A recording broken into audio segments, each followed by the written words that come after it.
A serious-looking man, dressed in a flawless suit, steps out of a sleek black car. Every movement he makes is calm and deliberate, full of quiet confidence.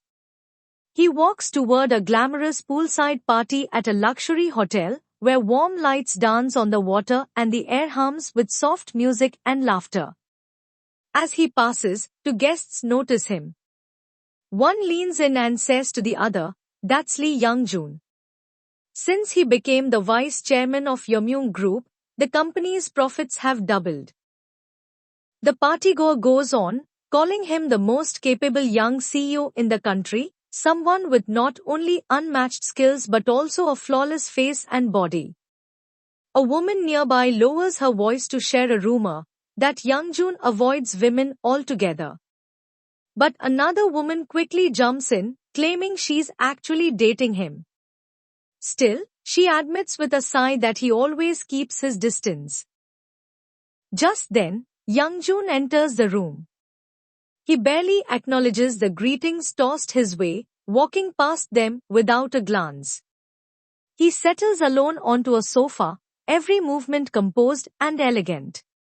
Leaning forward, he rests his chin gently on his hand. But behind the calm surface, his expression clouds with something deeper, confusion. Softly, almost to himself, he murmurs, "What's wrong with her? Secretary Kim, what's wrong with her?"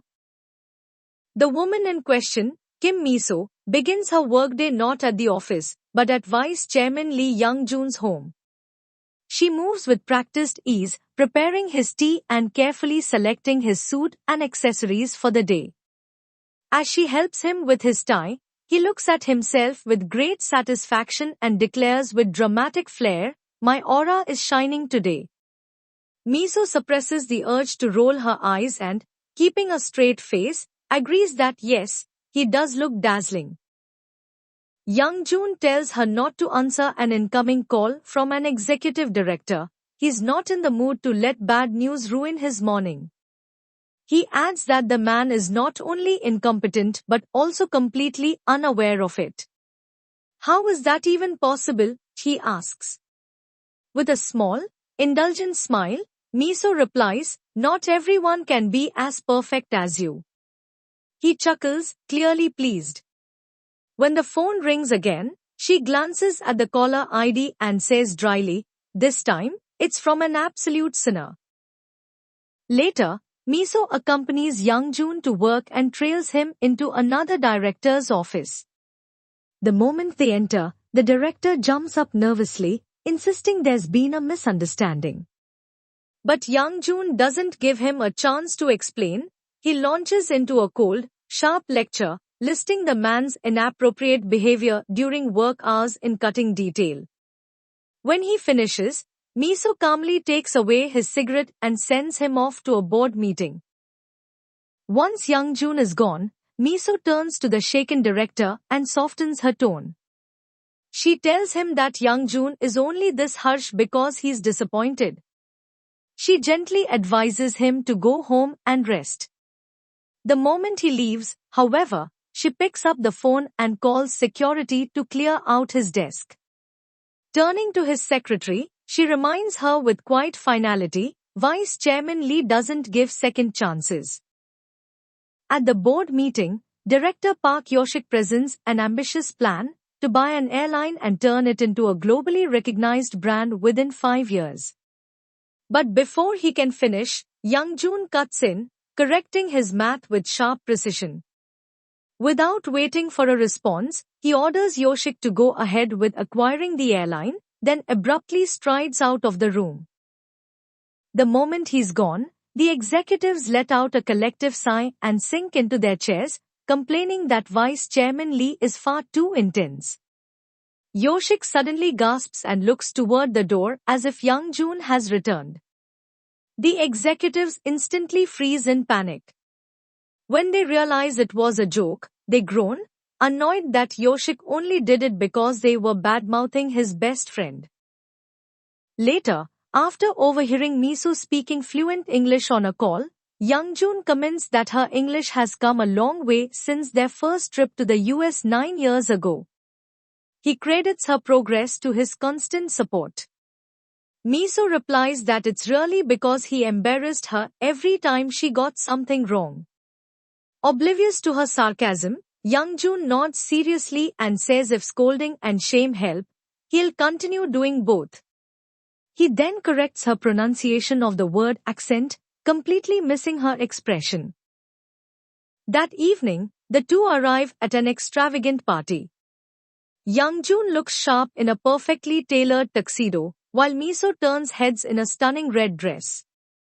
As they move through the crowd, Young-joon confidently switches between languages while introducing his company to foreign guests.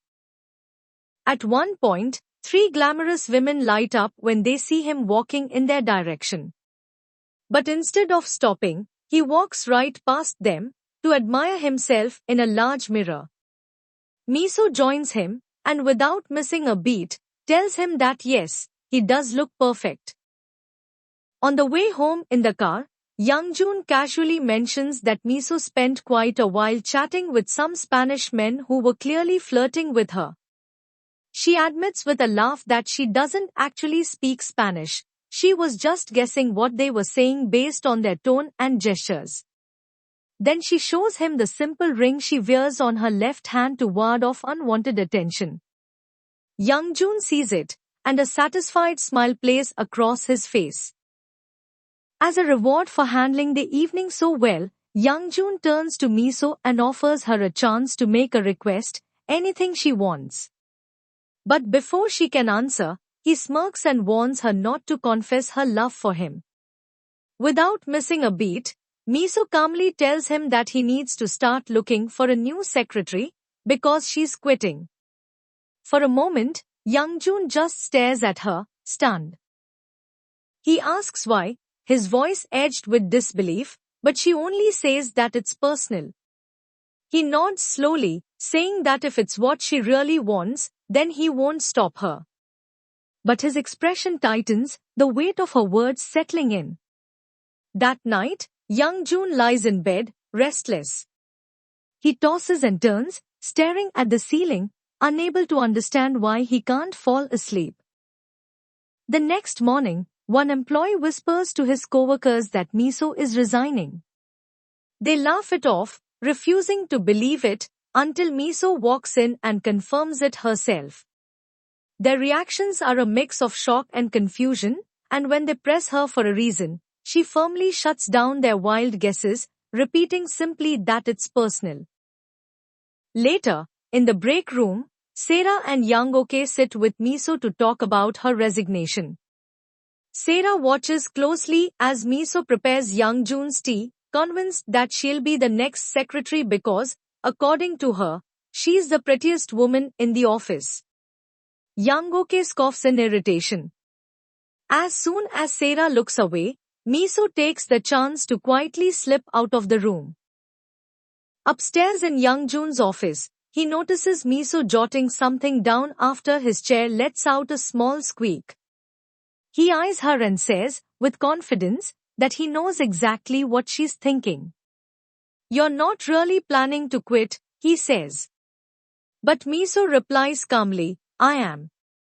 He presses her again, asking if it's because of the long hours he makes her work.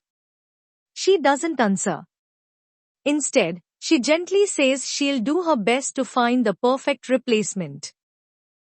After posting the job listing for her replacement, Miso looks up to find Young-joon glaring at her with visible irritation. But instead of commenting, he coldly instructs her to reschedule his afternoon meeting. He'll be eating lunch at home. Miso seizes the unexpected free hour and bowls out, rushing past Sarah, who appears with a packed lunch, clearly hoping to score points and land Miso's soon-to-be vacant job. Meanwhile, Young-joon heads to Yoshik's office, pacing and agitated. He's obsessing over Miso's decision to quit. What bothers him most is that he usually understands her, can read her like a book, but this time, he's completely in the dark. Yoshik, sensing his stress, offers a red ginseng tonic to calm his nerves. But Young-joon brushes it off. What he really wants is answers. Yoshik sighs and tells him that Miso is a saint for sticking around for 9 years. He explains that every relationship, no matter how strong, hits a slump every 3 years. Then, getting emotional, he shares that his own marriage faltered at years 3, 6, and 9, and completely fell apart by year 10. Young-joon shifts uncomfortably, clearly out of his depth, and snaps at Yoshik to stop crying and get to the point. Yoshik advises him to talk to Miso and push for a breakthrough. When he offers to help, Young-joon shoots back, "You got divorced because you couldn't." Elsewhere, Miso uses her rare free time to visit the bank and pay off the last of a personal loan. Out of habit, she signs the final slip as Secretary Lee and sighs at the mistake. Before she can catch her breath, Young-joon calls, summoning her back to join him for lunch with his parents. Despite just having run out the door, Miso rushes back, trying not to pant in front of him. In the car, Young-joon is unusually thoughtful, strategizing his next move. As they near his parents' home, he suddenly turns to her and reminds her sternly that he doesn't offer second chances, but for her, he's willing to make an exception. He proposes a promotion, director level, with her own assistant, a company car, and even full coverage of personal expenses and family debt. He throws in, without irony, that she'd still get to work under the most perfect boss in the world. Miso is about to politely decline when Young-joon's mother appears, cheerfully ushering them inside. Young-joon's parents are warm and well-meaning, but he remains stiff and formal with them. When they try to offer him advice about business, he brushes it off. Still, they're caught off guard when he suddenly asks if they've ever experienced burnout in their marriage. His father grows silent, while his mother chirps nervously that such a thing has never happened to them. Noticing his mother watching him fondly, Young-joon compliments her, saying he's the way he is because of her, and that's why he respects her so much. His father, waiting hopefully for a similar compliment, is left disappointed as Young-joon immediately turns his focus to the food. After lunch, Young-joon updates his father on the company's plans and upcoming ventures. But his father seems distracted, his thoughts elsewhere. When Young-joon finally asks if something's wrong, his father hesitates, then bluntly asks if he has any plans to get married. When Young-joon says he doesn't, his father dramatically pretends to be on the verge of death. Then, raising his voice, he announces that Miso is quitting. Young-joon doesn't flinch. Calm but firm, he replies, "That will never happen." Miso sits quietly having tea with Young-joon's mother, who speaks cautiously, choosing her words carefully. She gently brings up the topic of Young-joon's love life. "Is it true," she asks hesitantly, "that he doesn't let girls touch him?" Her lip trembles slightly when Miso confirms it.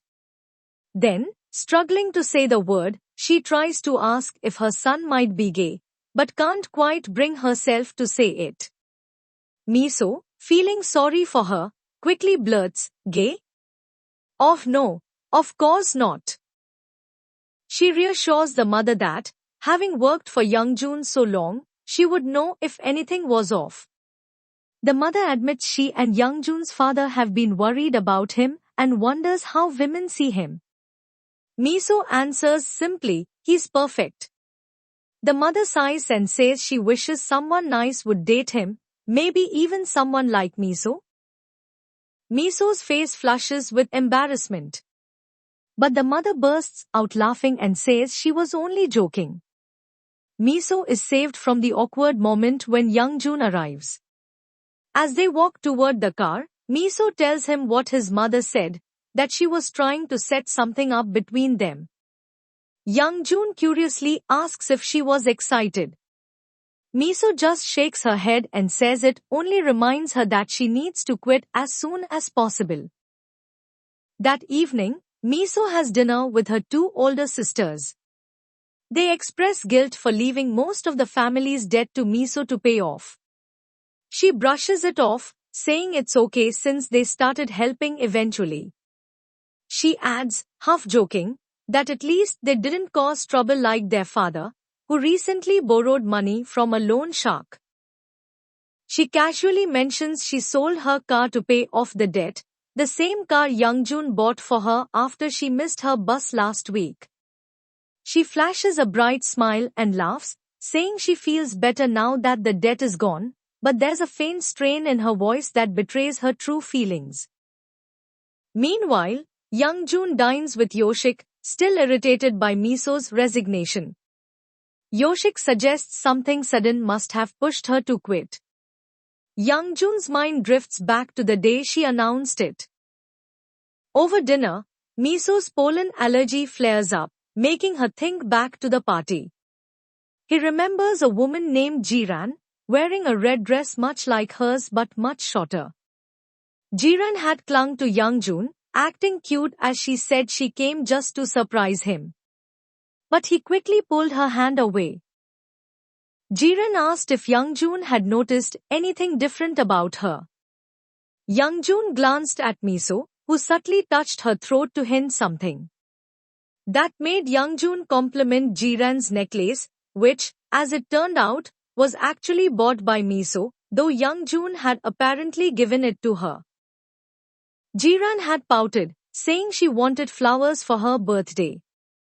Annoyed but knowing her role, Miso rushed off to the hotel gift shop. She sneezed violently on the way back, her allergies flaring because of the flowers. Young-joon saw her sniffles and watery eyes and assumed she was crying. When Yoshik hears this story, he thinks Miso quit because she was upset about having to do small, annoying tasks like buying flowers. But Young-joon disagrees. He's convinced the real reason is that she likes him. Miso laughs hard when her sisters say that Young-joon must like her. After all, he's always buying her shoes, clothes, and even a car. She tells them firmly that Young-joon loves himself too much to love anyone else, and there's nothing between them. Lost in his own dramatic world, Young-joon says he's been careful around Miso in case she had feelings for him. But after 9 years, he thinks it's only natural she's fallen for him. Yoshik tries to bring him back to reality, but Young-joon is too caught up to listen. Miso's sisters are stunned when she drops the news that she's quitting her job. She explains that they're all settled, the family debt is paid, and now she's ready for a fresh start, one that won't take over her entire life. A call from Young-joon breaks into Miso's conversation with her sisters. Despite their urging to ignore him, she answers. Young-joon asks her to drive him home, and she tries to talk her way out of it, telling him to call Jiren and stay at her place instead. But he insists. As Miso searches for her keys, she suddenly spots a tiny spider near her foot and completely loses it. She screams hysterically while her sisters quickly kill the spider. Once the chaos settles, she turns to her oldest sister, Pilnam, and asks if she's sure she never got lost as a kid. Apparently, this is a conversation they've had before. Pilnam swears she never did. Taking a deep breath, Miso goes to the office, where Young-joon waits in his car. He's practicing a speech, imagining how he'll kindly accept her feelings and promise to break up with Jiran. When Miso climbs in to drive him, he shoves a huge bouquet of flowers at her. He smirks as her allergy kicks in, thinking she's crying with happiness, but she just sneezes right in his face. She jumps out to stash the flowers in the trunk, and Young-joon congratulates himself on creating such a touching moment. On the way home, he tells Miso he'll break up with Jiren soon, that he never slept with her, and that he's not dating anyone else. After each sentence, he asks, okay. He offers Miso tomorrow off to reconsider his offer, and she happily accepts the day off part, except for the interview she's scheduled with her potential replacement. Young-joon asks if she's found a new job yet. She says no, and he looks worried when she admits she's not sure if she'll even stay in Seoul. He presses why she's resigning with no plan. Miso says she wants to live life for herself, not as someone's secretary. The next morning, Young-joon looks exhausted, having stayed up all night wondering what Miso calls her 9 years with him if it's not her life. He takes a broody, indulgent shower, then stares in horror at a pimple on his forehead in the mirror. Worse, he can't even manage to tie his own tie. He goes to work tireless and in a foul mood, glaring at Miso's empty desk before stomping into his office. Trying to cheer up, he finds her resignation letter on his desk and sinks back into despair. He ends up in Yoshik's office, gulping red ginseng like candy, gloomily wondering what Miso means by wanting to live her own life. He calculates they've spent more time together than most married couples and wonders if she's upset because she likes him too much. Yoshik notices how upset Young-joon is and asks if he has feelings for Miso. Young-joon firmly denies it. Yoshik points out how Young-joon doesn't let women touch him and wonders if he's had some trauma. Young-joon says he just doesn't like women, but that Miso is different. When Yoshik asks how she's different, Young-joon stalls and finally blurts out, she's just Secretary Kim, then rushes out. Meanwhile, Miso wakes up rested after a good night's sleep and takes her time getting ready for the office interview. She types notes for her replacement and pauses at the last, most important thing, the real reason she's quitting. But she doesn't finish the sentence. Why do I feel like it's, don't fall for your boss? She's startled to see Young-joon looking pale and worn out. He refuses her offers to call a doctor for sleeping pills or a dermatologist for his pimple. Instead, he asks if she's worried about him. She admits she is. Then he asks if she means that as Secretary Kim, or Kim Miso. Miso nervously asks Young-joon what he means by worrying about her. As they talk, the applicant for the secretary job arrives, interrupting them. Young-joon decides to hold the interview in his office and orders Miso to watch. During the interview, Young-joon acts almost like a child. He asks the applicant, Kim Jia, if you get this job, who will you live as, Secretary Kim or Kim Jia? Jia trills nervously that she'll be both, while Miso shoots Young-joon a sharp look. The interview turns into a passive-aggressive battle disguised as questions. Young-joon says, I need someone who won't quit with vague excuses like personal reasons. Miso counters, do you think you can satisfy a boss who's perfect? The young applicant looks completely confused. When Miso tells Jia that the pay is good but she'll have no life, Young-joon snaps back, aren't all the hours you've spent here part of your life? Without hesitation, Young-joon hires Jia on the spot. He tells his assistant to show her around and instructs Miso to train Jia to be her clone before she leaves. Before Miso can go, Young-joon stops her and asks what she meant by wanting her life back. She explains that her life has been all work, and now she wants time for herself. Hesitantly, she adds she's 29 and wants to start thinking about marriage. Young-joon tilts his head, clearly confused. Later, Miso meets some old friends. Two of them are married and warn her not to get married, while a single friend jokes they're just trying to show off. Miso's purse accidentally spills, revealing a man's tie, handkerchief, and lighter. She explains they're things Young-joon sometimes needs, but her friends suddenly look uncomfortable and judgmental. On the bus ride home, Miso watches a family with two young children. She remembers how she accidentally signed her last loan payment, Secretary Lee. At home, She packs several journals filled with notes about Young-joon and anything else that reminds her of him. She also packs the instructions she wrote for her replacement, adding a sticky note: "The most important thing you should remember is to make time for yourself." Meanwhile, Young-joon is at the same party where we first saw him. He scoffs at Miso's wish for a life and family of her own.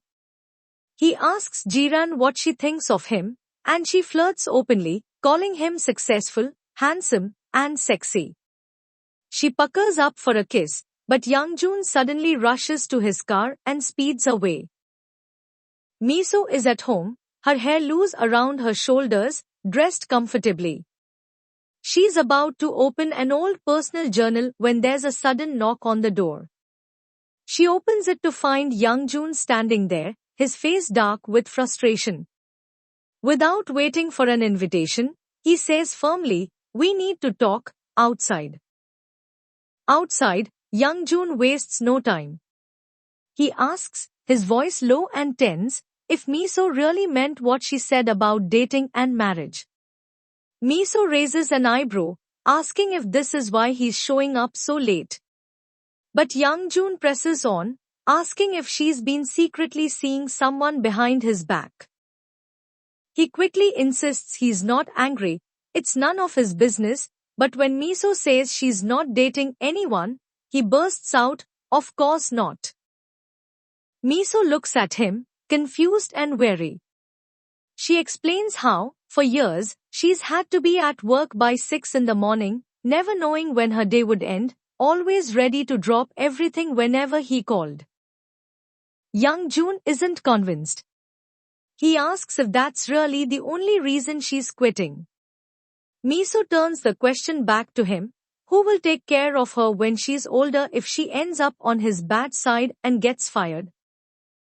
Young-joon swears he would never fire her, but Miso shakes her head, afraid that what he really wants is for her to stay by his side forever, his secretary for life, growing old, alone, and single.